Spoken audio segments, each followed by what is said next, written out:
में सबसे पहले बात करते हैं लाइव चोरी की, जो झुंझुनू से आ रही है। झुंझुनू के एसबीआई बैंक से दिन दहाड़े दो युवकों ने 3.5 लाख रुपए पार कर लिए। ये रुपए कैशियर के काउंटर से पार किए गए। जहां पर ये युवक पहुंचे वहां पर बैंक कर्मचारियों के अलावा किसी का प्रवेश भी वर्जित था। जानकारी के मुताबिक आज एसबीआई में एक फाइनेंस कंपनी का कर्मचारी करीब 8 लाख रुपए का कैश लेकर जमा करवाने पहुंचा था। कैशियर ने यह पैसा ले लिया और उसे मशीन से गिनवाने लगा। इसी पैसे में से 3.5 लाख रुपए युवक मौका पाकर ले उड़े।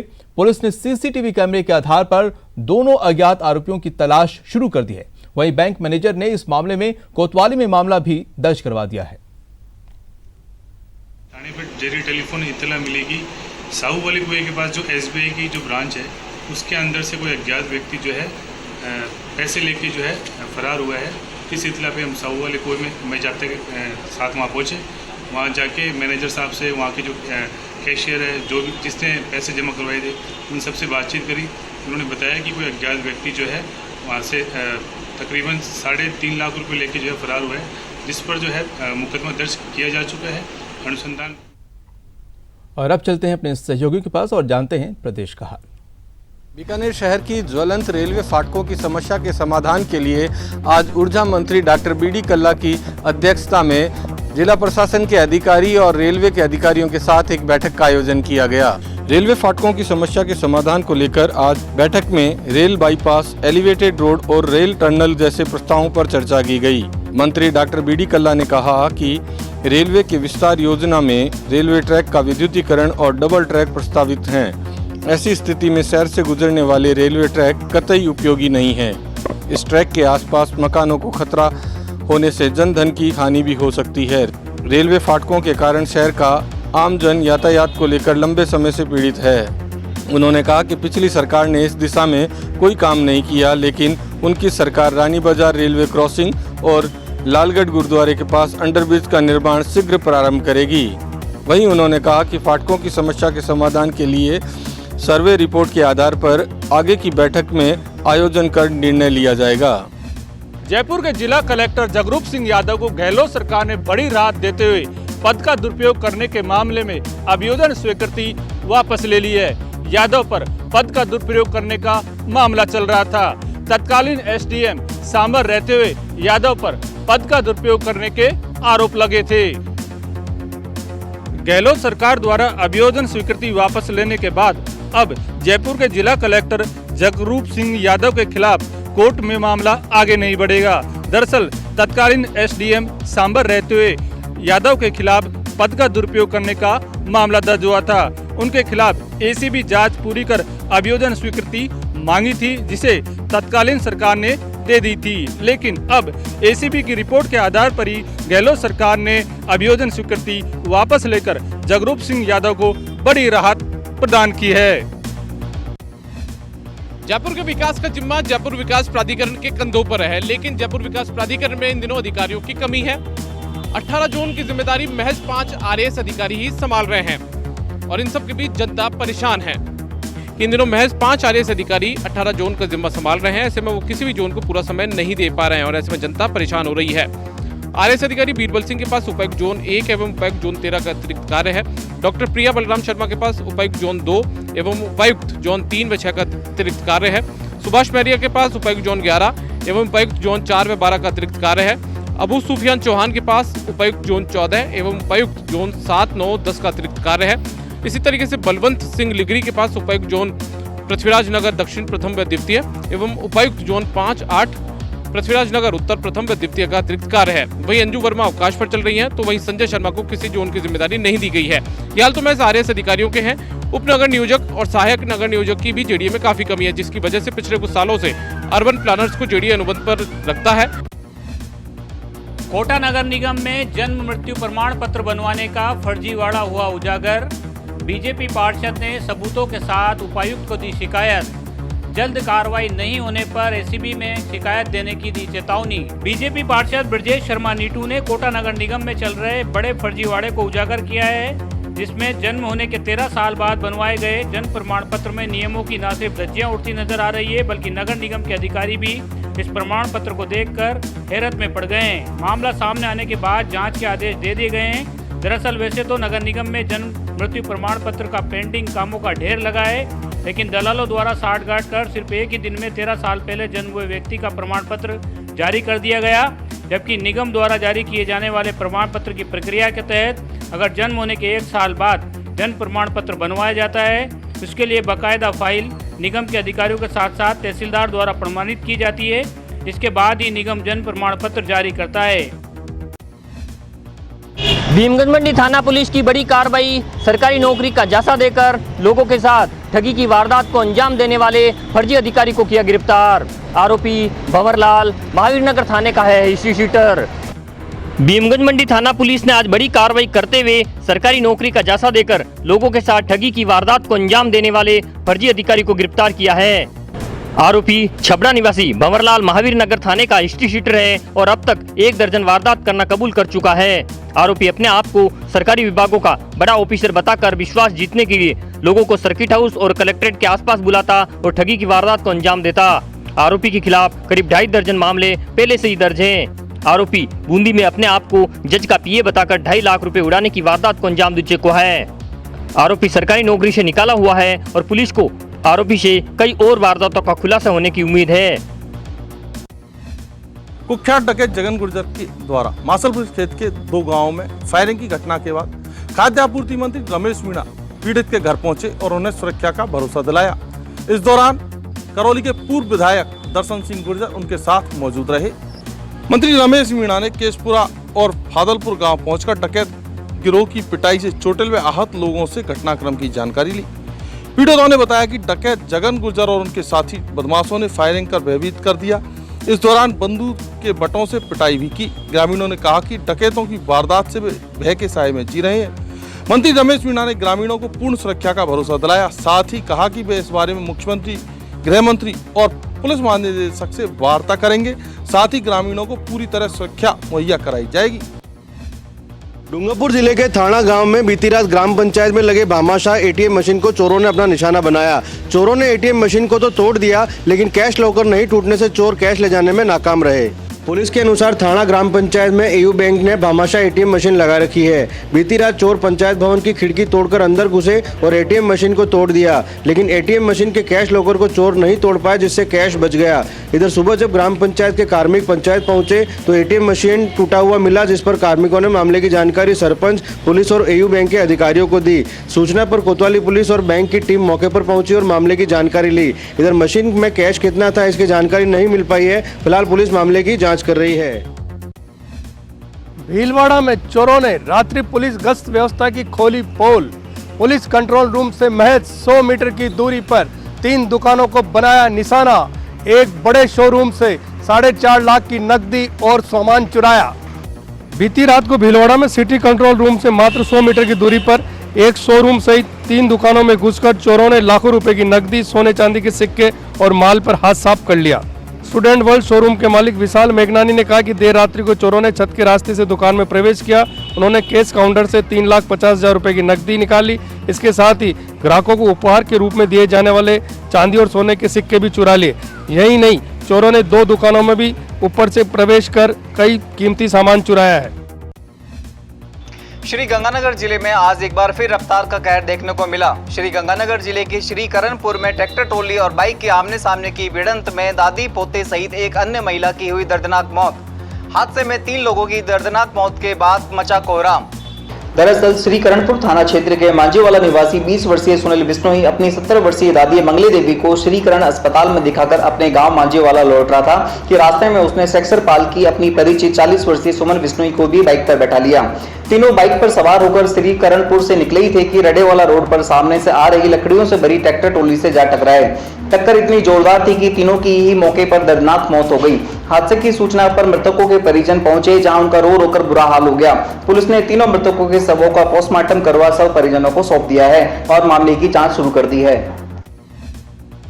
महिला सुरक्षा संबंधी कानूनों का समाज में कितना दुरुपयोग हो रहा है, इसकी एक वानगी देखने को मिली राजसमंद में। भीम के डूंगाजी का गांव सरपंच भूपेंद्र सिंह ने गांव की संतोष देवी के खिलाफ राजनीतिक द्वेषता के चलते सोशल मीडिया में वीडियो वायरल कर बदनाम करने की साजिश रचने का मामला दर्ज कराया। वहीं सरपंच के पक्ष में गांव के हजारों ग्रामीणों ने कस्बे में रैली निकालकर उपखंड अधिकारी को ज्ञापन सौंपा। पंचायत की रहने वाली विवाहिता संतोष ने घर से लापता होने के बाद सोशल मीडिया पर एक वीडियो पोस्ट किए जिसमें खुद के पति और सरपंच सहित 4 लोगों पर दुष्कर्म करने का आरोप लगाया है।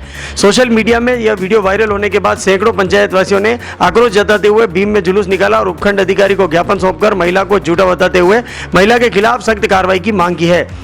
महिला द्वारा आरोपी बनाए गए सरपंच भूपेंद्र सिंह का कहना है कि उक्त महिला का चाल चलन ठीक नहीं है। वह पूर्व में भी घर से भागकर अन्य लोगों को ब्लैकमेल कर चुकी है। अब फिर से खुद गायब होकर चंद लोगों के सिखावे में आकर आरोप लगा रही है ताकि अगले चुनाव में सरपंच दावेदारी नहीं कर सके। इस संबंध में पुलिस ने ग्रामीणों का परिवार लेकर महिला की तलाश शुरू कर दी है। चित्तौड़गढ़ जिला पुलिस ने पहली बार वायदा व्यापार के कारोबार पर छापेमारी की कार्रवाई को अंजाम देते हुए कारोबार में लिप्त 4 आरोपियों सहित कई सामरिक और दस्तावेज जब्त किए हैं। कोतवाली थाना अंतर्गत गांधीनगर क्षेत्र में सदर और कोतवाली पुलिस ने संयुक्त कार्रवाई करते हुए अवैध रूप से चल रहे वायदा व्यापार के कारोबार पर दबिश दी, जहां संदीप सेठिया नामक शख्स द्वारा चलाए जा रहे कारोबार में लिप्त 4 कर्मचारियों को मौके से गिरफ्तार करने के साथ ही laptop, mobile, 3 CPU, hard disk सहित हिसाब से संबंधित दस्तावेज जब्त किए। कार्रवाई के दौरान मौके से मुख्य आरोपी फरार हो गया, जिसकी पुलिस तलाश कर रही है।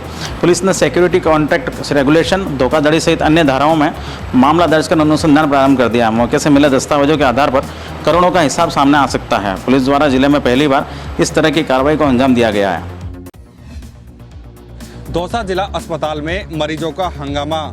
गंभीर बीमारी से पीड़ित मरीजों को नहीं मिली थी जांच रिपोर्ट। जांच रिपोर्ट नहीं मिलने पर मुख्य गेट पर किया प्रदर्शन। मौके पर पहुंची कोतवाली पुलिस व SDM। मरीजों ने पुलिस व प्रशासन के अधिकारियों को भी सुनाई खरी खोटी। दौसा के रामकरण जोशी जिला चिकित्सालय में अस्पताल कर्मी पूरी तरह लापरवाह नजर आ रहे हैं। कर्मचारियों की लापरवाही का उदाहरण आज उस समय देखने को मिला जब गंभीर मरीजों को भी जांच रिपोर्ट नहीं दी गई। ऐसे में जब सैकड़ों की संख्या में मरीजों को जांच रिपोर्ट नहीं मिली तो मरीजों का गुस्सा फूट पड़ा और उन्होंने अस्पताल का मुख्य द्वार बंद कर प्रदर्शन करना शुरू कर दिया। इधर घटना की जानकारी मिलते ही कोतवाली थाना पुलिस और उप जिला कलेक्टर डॉक्टर GL शर्मा मौके पर पहुंचे और मरीजों से समझाइश कर गेट खुलवाया। इसके बाद पुलिस और प्रशासन के अधिकारियों ने जांच रिपोर्ट तैयार करने वाले कार्मिकों को मौके पर बुलाया और मरीजों की जांच वितरित करवाई। इस मामले में उप जिला कलेक्टर डॉक्टर GL शर्मा ने लापरवाह कार्मिकों पर FIR दर्ज कराने के निर्देश दिए हैं। ब्रेक के बाद आपका स्वागत है। एक बार फिर चलते हैं अपने सहयोगियों के पास और जानते हैं प्रदेश का हाल। शराबी पिता को टोकना बेटे को पड़ा महंगा। पिता ने विषाक्त पदार्थ खिलाकर बेटे की हत्या। पिसांगन थाना पुलिस कर रही मामले की जांच। अजमेर जिले के पिसांगन थाना क्षेत्र के भावता गांव में एक पिता पर अपने ही पुत्र को जान से मारने का आरोप लगा है, जिस पर पुलिस मामले की जांच कर रही है। मृतक की मां सरोज देवी ने बताया कि उसके 2 बेटे हैं, जिसमें बड़ा बेटा नितेश था। नितेश का पिता बनवारी अपनी शराबी आदतों के कारण आए दिन उनके साथ मारपीट करता था, जिसको लेकर नितेश विरोध करता था। आज बनवारी ने नितेश को शराब में जहरीला पदार्थ खिला दिया, जिसके बाद उसकी तबीयत खराब हो गई। तबीयत बिगड़ने पर उसे सरकारी डिस्पेंसरी लाया गया, जहाँ से अजमेर रेफर किया। अस्पताल में इलाज के दौरान नितेश ने दम तोड़ दिया। मृतक नितेश की मां ने अपने पति बनवारी पर बेटे को मारने का आरोप लगाया और कहा कि अन्य स्त्री के चक्कर में वो अपने साथ मारपीट करता था। मामले में पिसांगन पुलिस ने मामला दर्ज कर जांच शुरू कर दी है। मृतक का मेडिकल बोर्ड से पोस्टमार्टम करवाया गया है। NWR ने गर्मी के इस मौसम में चारों मंडल के ऊपर आम यात्रियों के लिए पानी के खासे इंतजाम किए हैं। ये इंतजाम उन यात्रियों के लिए हैं जो AC क्लास में यात्रा नहीं करते बल्कि जनरल बोगी के अंदर सफर करते हैं। इनको रेलवे स्टेशन से पानी की बोतल खरीदने की जरूरत नहीं है, बल्कि RO का पानी इनको वाटर प्लांट के जरिए आसानी से उपलब्ध है। संपन्न और रिजर्वेशन में यात्रा करने वाले रेल यात्री स्टेशन से पानी की ठंडी बोतल खरीद सकते हैं। साथ ही उनकी बोगी में भी पानी की बोतल बेचने वाले समय समय पर आते रहते हैं। लेकिन सबसे ज्यादा मुश्किल उन रेल यात्रियों को आती है जो साधारण टिकट लेकर जनरल बोगी में लंबी दूरी की यात्रा करते हैं। ऐसे यात्री पानी की बोतलों का खर्चा वहन नहीं कर सकते। इसी को ध्यान में रखते हुए NWR ने लगभग 1 किलोमीटर लंबाई वाले सभी 6 प्लेटफॉर्म पर थोड़ी थोड़ी दूरी पर वाटर कूलरों का इंतजाम किया है। ये पानी यात्रियों के लिए मुफ्त उपलब्ध है। साथ ही RO प्लांट के जरिए पानी फिल्टर भी किया जाता है। हाड़ौती के मौसम में आया बड़ा बदलाव। अधिकतम और न्यूनतम तापमान में आई जबरदस्त गिरावट। 26 दिनों के बाद पारा लुढ़का 40 डिग्री के नीचे। हाड़ौती अंचल में मौसम में आज जबरदस्त करवट लेते हुए क्षेत्रवासियों को भीषण गर्मी से बड़ी राहत पहुंचाई। मौसम के बदले मिजाज से खुशनुमा मौसम हो गया। सूरज की प्रचंडता खत्म हो गई। कल रात बूंदाबांदी हल्की तेज बारिश से मौसम में यह बदलाव आया। मौसम विभाग के मुताबिक ऐसा मौसम अभी अगले 2 दिन तक बना रहेगा। ऐसे में अगले 2 दिन क्षेत्रवासियों के लिए राहत भरे रहने वाले हैं। मौसम के लिहाज से मौसम विभाग के पूर्वानुमान की बात करें तो कोटा शहर और आसपास के संभाग में आज और कल तेज आंधी चलेगी। बादलों की गर्जना के साथ बारिश की संभावना है। मौसम विभाग के आंकड़ों पर नजर डालें तो अधिकतम तापमान में भारी गिरावट आई है। 26 दिनों के बाद पारा 40 डिग्री के नीचे लुढ़का है। प्रदेश में भीषण गर्मी पड़ी है और इस रिकॉर्ड तोड़ गर्मी के कारण पूरा जनजीवन अस्त व्यस्त हो गया। जनजीवन ही नहीं, इसके कारण पशु पक्षी जानवर और फसलों को भी काफ़ी नुकसान हुआ है। खास तौर से इस सीज़न में आने वाली सब्जियों के भाव इस गर्मी के कारण दुगने हो गए हैं, क्योंकि सब्जियों को मिलने वाला पानी तापमान के कारण कम हो गया। सिंचाई कम होने, पानी की मात्रा कम होने के कारण फसलें ज़्यादातर खेतों में ही झुलस गई, जिसके कारण सब्जियों के भाव महज 2 हफ्ते में दुगने से ज़्यादा हो गए। जो सब्जियां 20 से 30 रुपए किलो थी 2 हफ्ते पहले, वो सभी सब्जियां 40 से 50 और 60 रुपए किलो तक पहुंच गई है। अब सबकी नज़रें मानसून पर है। यदि मानसून समय पर आया, अच्छा आया, तो उपभोक्ताओं को, साथ ही व्यापारियों को भी इस महंगाई से मुक्ति मिल सकती है। और अब नजर डालते हैं कुछ और अहम खबरों पर। एमपी के पूर्व सीएम शिवराज सिंह चौहान को बीजेपी ने जहां सदस्यता अभियान का प्रभारी बनाया गया है, वहीं सह संयोजक की जिम्मेदारी राजस्थान के पूर्व बीजेपी प्रदेश अध्यक्ष डॉक्टर अरुण चतुर्वेदी को सौंपी है। डॉक्टर अरुण चतुर्वेदी ने सदस्यता अभियान समिति में शामिल होने पर केंद्रीय नेतृत्व का आभार जताया है। चतुर्वेदी ने कहा कि जो जिम्मेदारी दी गई है उसे शिद्दत के साथ पूरी करेंगे। समाचार मिला है कि अखिल भारतीय स्तर पर जो पार्टी का सदस्यता अभियान चलने वाला है, उसके राष्ट्रीय संयोजक के नाते मध्य प्रदेश के पूर्व मुख्यमंत्री शिवराज सिंह जी और उनके साथ मुझे भी उस दायित्व के साथ जोड़ा है। निश्चित रूप से पार्टी ने जो विश्वास व्यक्त किया है, एक कार्यकर्ता के नाते से जो भी गाइडलाइंस बनेंगे उस आधार पर पूरे क्षेत्र में हर जगहों पर हम इस सदस्यता को पहुंचा सकें। नए नए वर्गों में भी जहां अब तक सदस्यता कम रही हो उसको भी हम पक्का कर सकें। और जिस तरह की भी, क्योंकि नई सदस्यता है, उसमें जो भी दिशा निर्देश थे होंगे उस हिसाब से इस काम को पूरी गंभीरता से पूरा करें। प्रदेश में बजरी माफियाओं को लेकर उप नेता प्रतिपक्ष राजेंद्र राठौर ने कहा कि बजरी माफिया बेखौफ हो गए हैं। कभी धौलपुर में पुलिस अधीक्षक पर गोली चलाते हैं तो कभी पुलिस की कार को टक्कर मारते हैं तो कहीं विरोध करने वालों को कुचल देते हैं। राठौर ने सरकार पर आरोप लगाया कि वैध बजरी कानूनी तौर पर आमजन को मिले, इसके लिए सरकार कोई प्रयास नहीं कर रही। राठौर ने कहा कि कांग्रेस ने अपने घोषणा पत्र में बजरी की समस्या से निराकरण का वादा किया था, लेकिन अभी तक सरकार ने अवैध बजरी खनन को लेकर कोई हल नहीं निकाला है। राजस्थान में बजरी माफिया बेखौफ है। कभी धौलपुर के अंदर पुलिस अधीक्षक पर गोली चलाते हैं, कभी पुलिस की गाड़ी को टक्कर मारते हैं। अब तो इंतहा हो गई जब राजस्थान की राजधानी में एक व्यक्ति ने विरोध किया कि हमारे इस कॉलोनी से आप अवैध ट्रक लेके नहीं जाओगे, हमारी सड़क टूटती है, तो उसे चेतावनी देकर कुचल कर मार डाला। कहीं न कहीं बड़ा गठजोड़ है। सरकार बजरी की नियमित तौर पर, कानूनी तौर पर वैध बजरी प्रारंभ हो, इसके लिए कोई प्रयास नहीं कर रही। न्यायालयों के अंदर मामला उलझता चला जा रहा है। अपने घोषणा पत्र में वादा किया था कि हम इस जन समस्या का निराकरण शीघ्र से करेंगे, पर सरकार अपने वादे से मुकर रही है अपने नापाक गठजोड़ के कारण। और प्रदेश के 15 लाख से ज्यादा किसानों के खाते में जल्द ही प्रधानमंत्री किसान सम्मान निधि योजना की राशि आने वाली है, लेकिन भाजपा ने इसे लेकर राज्य सरकार पर जानबूझकर देरी करने का आरोप लगाया है। भाजपा विधायक और पार्टी प्रवक्ता सतीश पुनिया ने कहा कि राज्य सरकार यदि समय पर किसानों की सूची केंद्र सरकार को भेजती तो चुनाव से पहले उनके खाते में योजना की 2 किस्तें आ चुकी होती, लेकिन राज्य सरकार ने चुनाव में भाजपा को फायदा होने की आशंका को लेकर लाखों किसानों के साथ धोखा किया है। ये साफ तौर पर सरकार की स्वीकारोक्ति है, क्योंकि चुनाव से पहले जिस तरीके से राजस्थान के लाखों किसानों का नुकसान किया, 2 किस्तें उनके खाते में चुनाव से पहले आती, पर कांग्रेस पार्टी को ये आशंका थी कि यदि उनके खाते में ये ट्रांसफ़र होगा तो सीधे सीधे भारतीय जनता पार्टी के प्रति पक्ष में एक माहौल खड़ा होगा। तो अनावश्यक रूप से उसमें अड़चन पैदा करने के लिए वो सारे इस तरीके के किसानों की सूची अपलोड नहीं करी। केंद्र की सरकार इंतजार करती रही, बार बार रिमाइंडर देती रही, लेकिन इससे मंशा साफ तौर पर जाहिर होती है। लेकिन मुझे लगता है कि राजस्थान और हिंदुस्तान का किसान इस बात को ठीक तरीके से समझ गया है, और इस चुनाव में जिस तरीके से कर्जा माफ़ी के झूठ को उजागर करके और लोकसभा में जो परिणाम दिया वो उस झूठ का ही कारण था, वो अंजाम कांग्रेस को भुगतना पड़ा। आदर्श क्रेडिट कोऑपरेटिव सोसाइटी धोखाधड़ी मामले में सोसाइटी के मालिकों की गिरफ्तारी के बाद अब मामला और तूल पकड़ने लगा है। लोगों का करोड़ों रुपए डूब गया, लिहाजा अब लोग इकट्ठा होकर संघर्ष समिति बना रहे हैं। राजधानी में पहले सेंट्रल पार्क में सैकड़ों लोग जमा हुए और फिर मानसरोवर में शाम को विधायक अशोक लाहोटे के साथ सैकड़ों लोगों ने मिलकर संघर्ष समिति बनाई। लाहोटे ने कहा कि करोड़ों रुपए जयपुर वासियों के डूबे हैं, जिनके हक की लड़ाई अब विधानसभा तक लड़ी जाएगी। देखिए, पूरे राजस्थान में हजारों निवेशकों के जब एक बैंक का उनको प्रमाण पत्र मिला तो आदर्श कोऑपरेटिव सोसाइटी में हजारों निवेशकों के 9,000 करोड़ रुपए से ज़्यादा जमा है। जयपुर की मैं बात करूं तो जयपुर के हजारों लोगों के पैसे जमा है, हजारों करोड़ रुपए जयपुर के जमा है, जो आज ब्याज से ही 14,000 करोड़ रुपए हो रहे हैं।